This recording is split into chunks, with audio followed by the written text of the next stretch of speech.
The hum of the bustling urban design studio enveloped me as I sat at my cluttered desk, surrounded by sketches that reflected my dreams and frustrations. The scent of fresh coffee mingled with the faint whir of computers, a constant reminder of the creative energy that filled the air. Yet today, that energy felt stifled, overshadowed by the weight of recent events. I had just been denied a modest raise, a small acknowledgement of the countless hours I poured into my work. I could still hear the echo of my boss's dismissive words during the meeting, punctuated by the laughter of my colleagues, their amusement at my expense like daggers to my pride.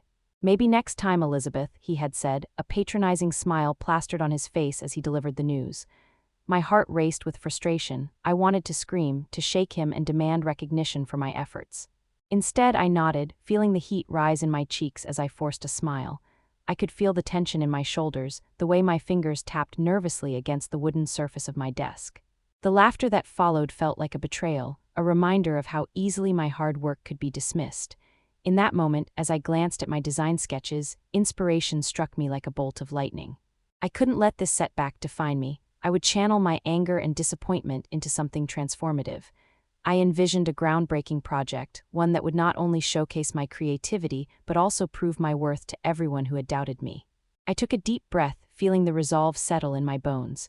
I was determined to craft a design that would not only silence the laughter, but also ignite a spark of envy among my peers. As I gathered my sketches, I could already feel the adrenaline coursing through me, pushing me forward. This was not just about a raise anymore, it was about reclaiming my narrative. I would turn the tides and make them see me, not just as a designer, but as a force to be reckoned with. My heart pounded with excitement as I made my decision. I was ready to pursue my passion, to prove to myself and the world that I was more than what they saw. This journey would be mine, and it would begin now. The cozy warmth of my small apartment contrasted sharply with the turmoil inside me. Sunlight streamed through the window, illuminating my scattered design sketches on the table, each one a testament to my ambition and creativity. Yet, despite the vibrant colors and bold lines, a shadow of doubt loomed over me. I had poured my heart into my work, but would it ever be enough to silence the nagging voice in my head? Sipping my lukewarm coffee, I recalled the moment I had confronted my boss about the denied raise. I had felt a surge of determination, a flicker of hope that this time my voice would be heard. But as I stood there, my hands trembling slightly, I remembered the dismissive look on his face, the way he leaned back in his chair with a smirk, as if my aspirations were nothing more than a child's fantasy. "You need to focus on your current projects, Elizabeth," he had said, his tone dripping with condescension. That moment had ignited something within me, a fire that I had buried under layers of self-doubt for far too long. I couldn't let his rejection define me. I envisioned my design not just as a project, but as a declaration of my worth. Flashes of memories flooded my mind, my mother's critical voice echoing in my head, reminding me of the expectations I could never seem to meet. I had always wanted to prove her wrong, to show her that I was capable of more than what she believed. I took a deep breath, feeling the weight of my decision settle in my chest. I would channel my frustration into this new design, a bold statement that would demand recognition. But as I looked at my sketches, a familiar fear crept in. What if it failed? Would I face the same ridicule that had haunted me in the office? My heart raced at the thought, a reminder that ambition often came with the risk of failure. Determined to push past my insecurities, I grabbed a pencil and began to sketch again, each stroke a reaffirmation of my resolve. The soft sound of graphite against paper was soothing, a rhythm that calmed my racing thoughts. This was my chance to reclaim my narrative, to transform my despair into something beautiful. I could feel the pulse of possibility in the air, and for the first time in months I felt a flicker of hope. I knew I had to take this leap, and I was ready to embrace whatever came next. The fluorescent lights buzzed overhead, a constant reminder of the sterile environment that now felt like a prison. I could hear the faint hum of conversation drifting through the thin walls of the office, a mix of nervous laughter and hushed whispers that echoed my own frustration. My coworkers had gathered around the coffee machine, their faces painted with concern and disbelief following the announcement of my denied raise. I gripped my mug tightly, the ceramic cool against my palms, as I fought to maintain composure. The meeting earlier that day had felt like a surreal nightmare. I recalled the way my boss, a man I once respected, had delivered the news with a dismissive wave, as if my hard work and dedication were mere inconveniences. "Elizabeth, the budget is tight and we can't justify a raise right now," he had said. The words hung in the air, sharp and stinging, piercing through the veil of my optimism. I had wanted to scream, to demand an explanation for why my efforts were so easily brushed aside. Instead, I had forced a smile, my heart racing as I nodded in acceptance, all while feeling the bitter taste of betrayal settle in my stomach. Each snicker and whisper from my colleagues felt like daggers, my face burning with humiliation. I tried to brush it off, but the reality of the situation sunk in deeper than I had anticipated. I felt the heat rising to my cheeks, a mix of anger and disappointment swirling within me. My mind raced with thoughts of revenge against those who doubted my worth. Why should they be allowed to mock me when I was the one who had poured my soul into my work? I took a deep breath, attempting to steady my racing heart. The scent of freshly brewed coffee wafted through the air, its rich aroma both comforting and invasive. I longed to escape the suffocating atmosphere of the office, to find solace in my design sketches that lay untouched on my desk. But I knew I couldn't back down. This was the perfect opportunity to prove them wrong, to use their doubt as fuel for my ambition. As I ventured back to my desk, I could feel their eyes on me, the weight of their judgment pressing down like a heavy fog. I fought to suppress the tremors in my hands as I settled into my chair. My heart pounded in my chest, a relentless reminder that my dreams were within reach yet felt so far away. I needed to channel this anger into something productive, to show them that I wouldn't be reduced to a punchline in their office jokes. The afternoon dragged on, each ticking second a reminder of my resolve. I pulled out my sketchbook, the pages crisp and blank, waiting for my ideas to come to life. As I sketched, memories of past projects flooded my mind, moments of triumph overshadowed by the current sense of injustice. I recalled the exhilaration of my last design win, the way my colleagues had cheered, their approval filling the empty spaces in my heart. Now all I felt was isolation, a chasm growing between me and those I once considered friends. "You have to stand up for yourself, Elizabeth," I remembered Sarah urging me during a late-night brainstorming session. Her words echoed in my mind, igniting a spark of determination. I had to reclaim my narrative, to take control of my career and prove that I was more than just a cog in the machine. This was my moment to rise from the ashes of their doubts and create something extraordinary. With renewed purpose, I turned back to my sketches, envisioning a design that would not only showcase my talent but also serve as a testament to my resilience. I would not let this injustice define me. I would rise above it, fueled by the very anger that had threatened to consume me. My journey was just beginning, and I was ready to take my first steps toward revenge against those who had underestimated me. The air in the design studio buzzed with a palpable tension as I prepared for the upcoming investor meeting. The walls, adorned with sketches and prototypes, felt more like a cage than a sanctuary. I could smell the faint aroma of freshly brewed coffee mixed with the musk of dry erase markers and paper, a scent that once invigorated me but now only amplified my anxiety. I fidgeted with my pencil, the surface smooth against my fingers, yet it offered no comfort. Memories of my previous failures loomed large in my mind, each one a reminder of the stakes at hand. As I glanced at my presentation slides, the bright colors and bold fonts seemed to mock me. What if they didn't see the potential I saw? My heart raced at the thought, a rhythm that echoed through the silence of the studio. I recalled the harsh laughter of my colleagues during the last meeting, their skepticism hanging in the air like a cloud of doom. "Elizabeth, are you sure this is ready?" James's voice broke through my reverie, filled with concern. I turned to him, my supportive partner whose faith in me had started to waver. His brow was furrowed, and I could see the hesitation in his eyes. "You've worked hard, but..." "The investors are a tough crowd.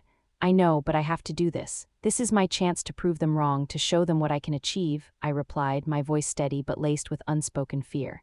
I wanted him to believe in me, to see the vision I had crafted from the ashes of my recent failures. James nodded, yet I sensed his lingering doubts. The clock ticked ominously as we finalized the details of the pitch. Each tick felt like a countdown to my potential demise, my career hanging in the balance.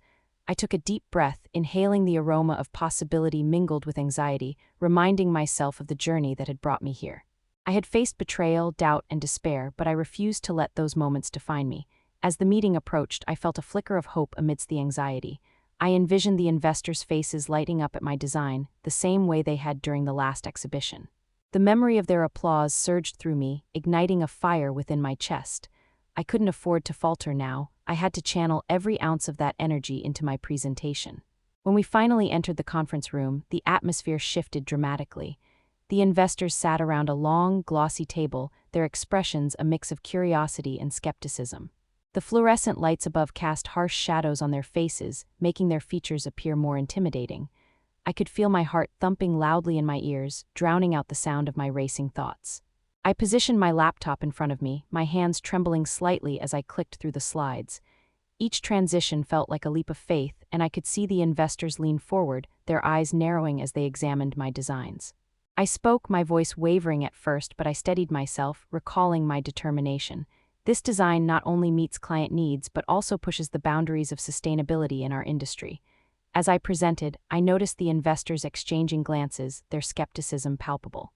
My palms grew sweaty, and I fought against the urge to wipe them on my trousers. I could almost hear the doubts in their minds, echoing the same criticisms I had faced from my colleagues. Would they see what I saw, or would they dismiss my ideas as mere fantasy?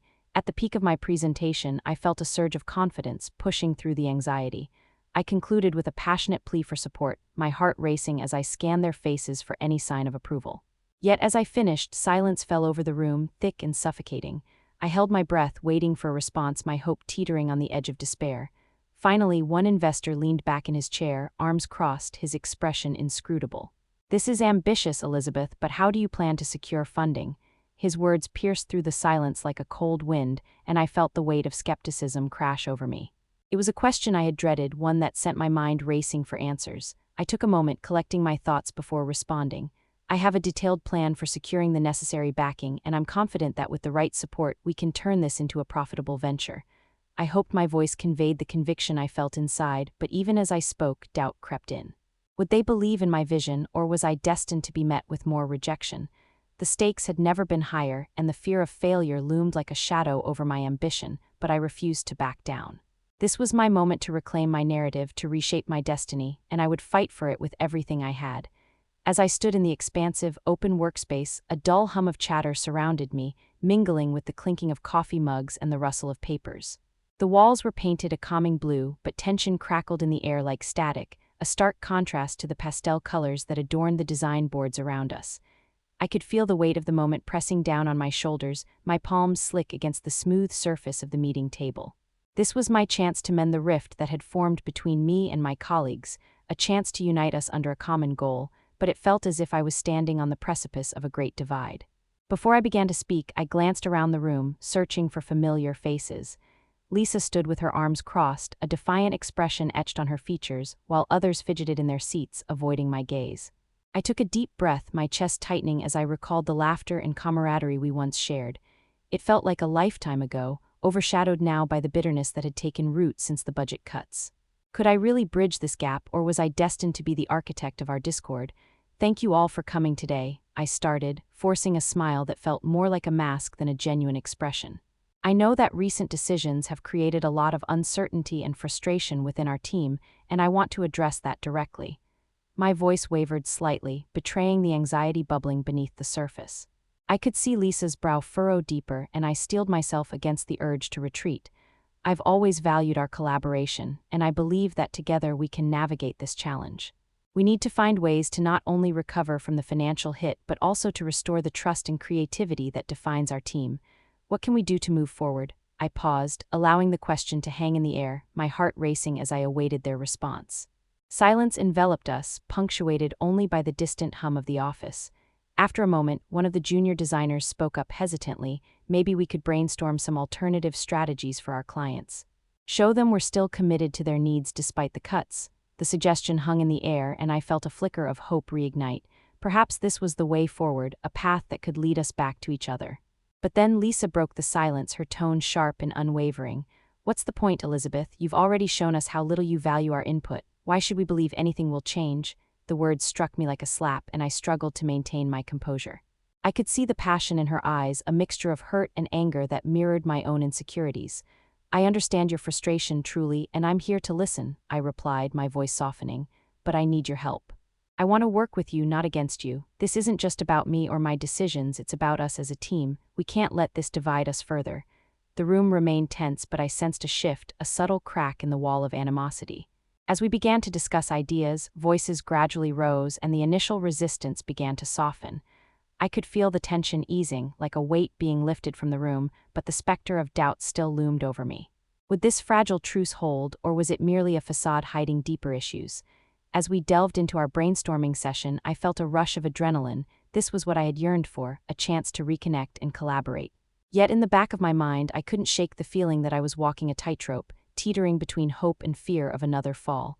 The stakes were high, and I knew that one misstep could send everything crashing down again. After an hour of discussion, we wrapped up the meeting, and I could feel a tentative camaraderie beginning to blossom. But as I stepped out of the room, the uncertainty nagged at me. Had I truly made progress, or was this just the calm before another storm? My heart raced as I contemplated the journey ahead, knowing that I still had much to prove to myself and my team. I would need to prepare for the final pitch that would determine our future, and I couldn't afford to falter now. The room pulsed with an electric tension as I stood before a panel of investors, my heart pounding in my chest like a war drum. The high-stakes pitch room was stark, illuminated by harsh overhead lights that cast sharp shadows, emphasizing the seriousness of the moment. I could almost taste the anxiety in the air, a metallic tang that mingled with the faint scent of freshly brewed coffee lingering from earlier meetings. My fingers trembled slightly at my sides, a betraying sign of the nerves churning within me as I prepared to unveil my design project that had blossomed from the ashes of my recent failures. As I looked around the table, I met the scrutinizing gazes of the investors, their expressions a mix of skepticism and curiosity. This was my moment to turn everything around, to prove that my vision was not just a fleeting whim, but a groundbreaking concept that could redefine our industry. Yet a nagging doubt slithered through my mind. What if they dismissed my ideas as impractical? What if the pain of my past mistakes clouded their judgment? My resolve wavered for a brief moment, but I steeled myself against the fear that threatened to consume me. The presentation started and I stepped forward, my voice steady despite the flutter of nerves. Thank you for this opportunity. Today I will share a design that represents not only innovation but also resilience, a testament to what we can achieve even in the face of adversity. I paused, allowing the gravity of my words to sink in, feeling a rush of adrenaline coursing through my veins. Memories of the ridicule I faced after my raised denial surged to the forefront of my mind, fueling my determination.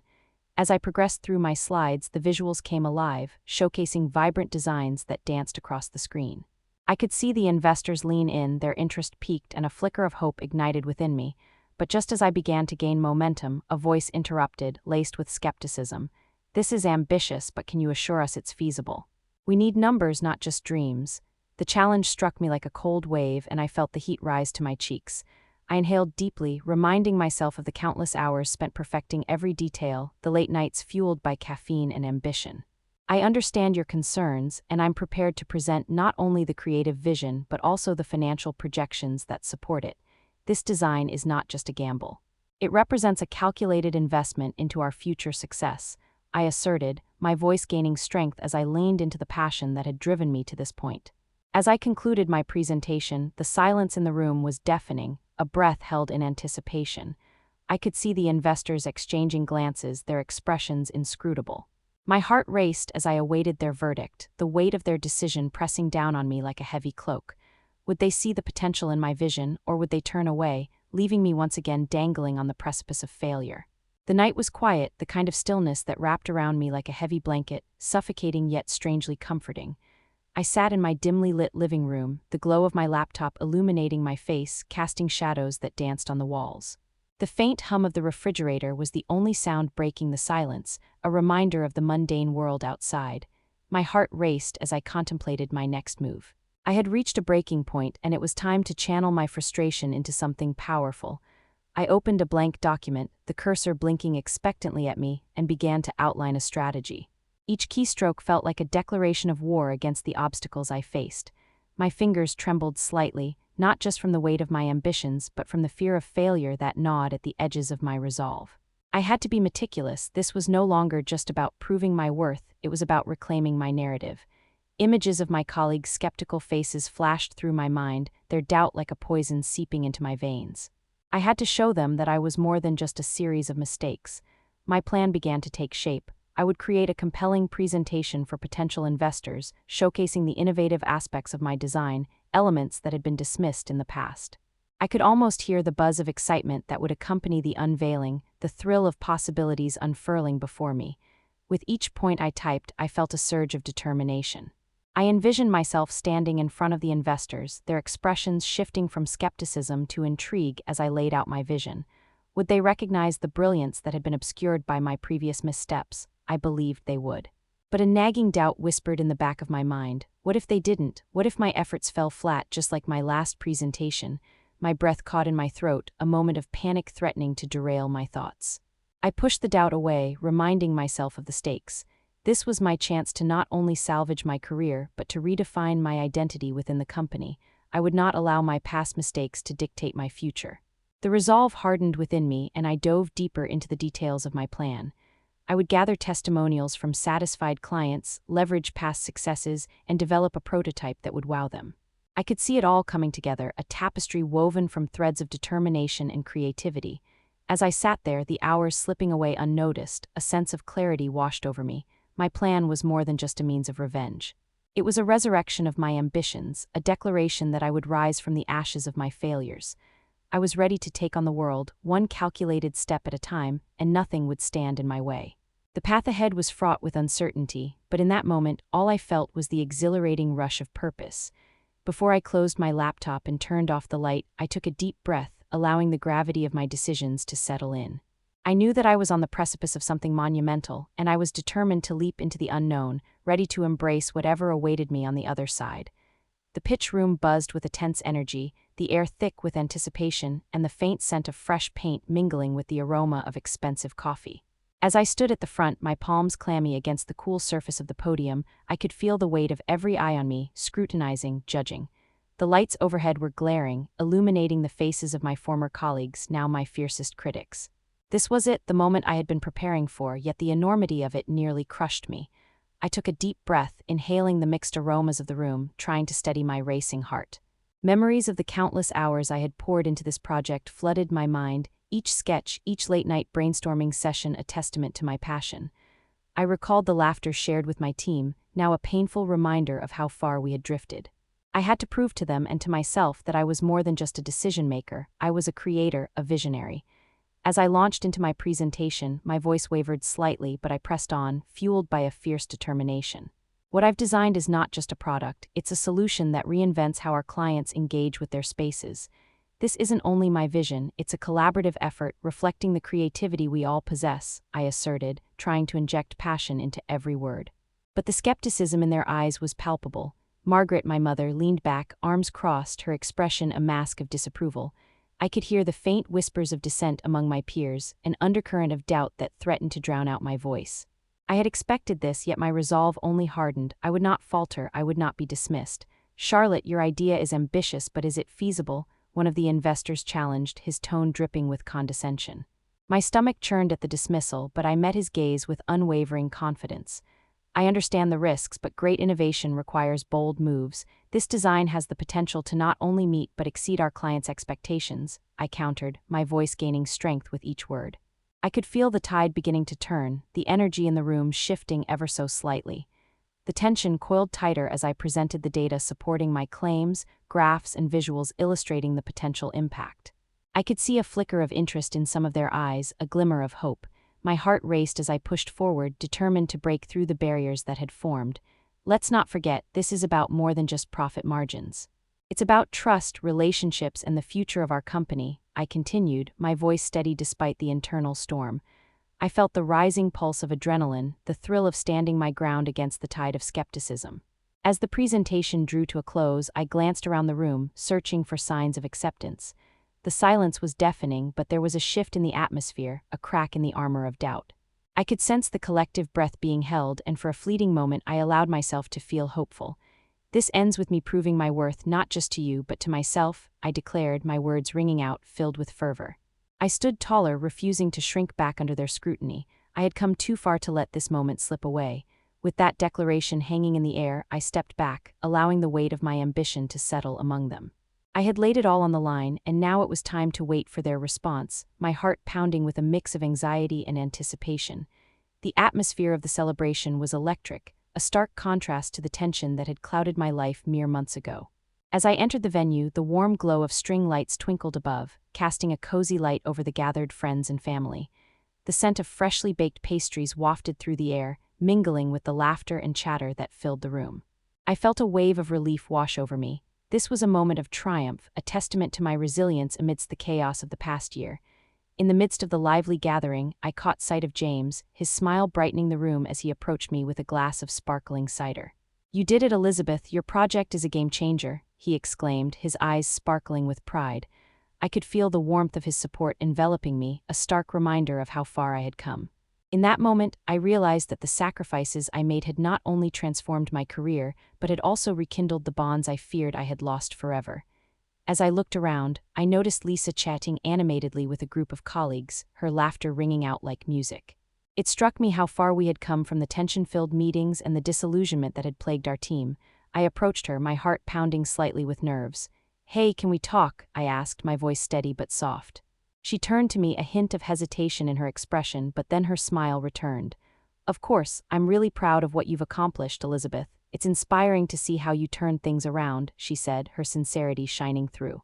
The relief that surged within me was palpable. I had feared that the rift between us would never heal, but here we were, ready to rebuild our friendship.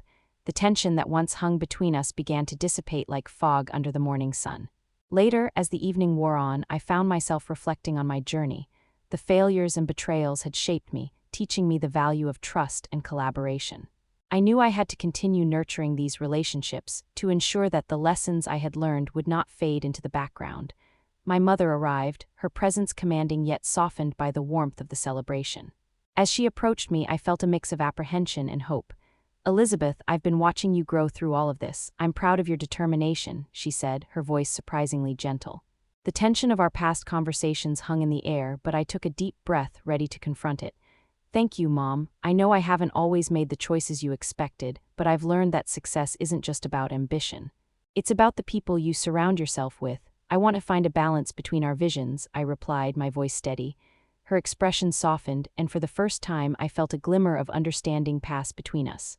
"I'd like that, Elizabeth. Let's work together to build a future that acknowledges both our strengths," she said, a tentative smile breaking through. In that moment, I felt a profound sense of closure settle over me. I had faced my demons, and while the road ahead would still have its challenges, I was ready to embrace them with a newfound sense of purpose. As the night drew to a close, I stood outside, the cool air wrapping around me like a comforting embrace. I gazed up at the stars, their brilliance a reminder that even in the darkest of times, there was always a path to light. I had emerged from the shadows, stronger and more resilient than I had ever imagined. My journey was far from over, but I was ready to face whatever came next, armed with the knowledge that I could not only survive adversity but thrive in its wake. This was just the beginning of a new chapter in my life, and I felt a sense of excitement bubbling within me, ready to explore the possibilities that lay ahead. As I stood at the edge of the rooftop garden, the city sprawled beneath me, a canvas of lights flickering like stars in the night. The air was crisp, carrying the scent of blooming jasmine mingled with the distant hum of traffic. I could feel the gentle breeze against my skin, a stark reminder of how far I had come. The journey from doubt to empowerment had been tumultuous, but it had sculpted me into the person I was now, confident, resilient, and unapologetically ambitious. I gazed out at the skyline, each building a testament to the dreams I had chased. The vibrant colors of the sunset mirrored the passion that surged within me, igniting a fire of inspiration.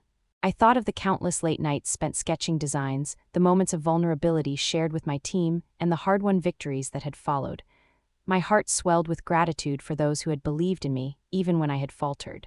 In that moment, I made a silent vow to continue pursuing my dreams, not just for myself but for everyone who dared to defy the odds. I wanted to share my story, to inspire others who felt lost or underestimated. As I turned away from the view, I knew it was time to reach out, to connect with those who needed encouragement. I envisioned workshops filled with aspiring designers, where I could impart the lessons I had learned through struggle and triumph. With renewed determination, I stepped back inside, ready to embrace the future. I was Elizabeth, a woman who had faced betrayal and emerged stronger, and I wanted others to know that they too could rise above their challenges.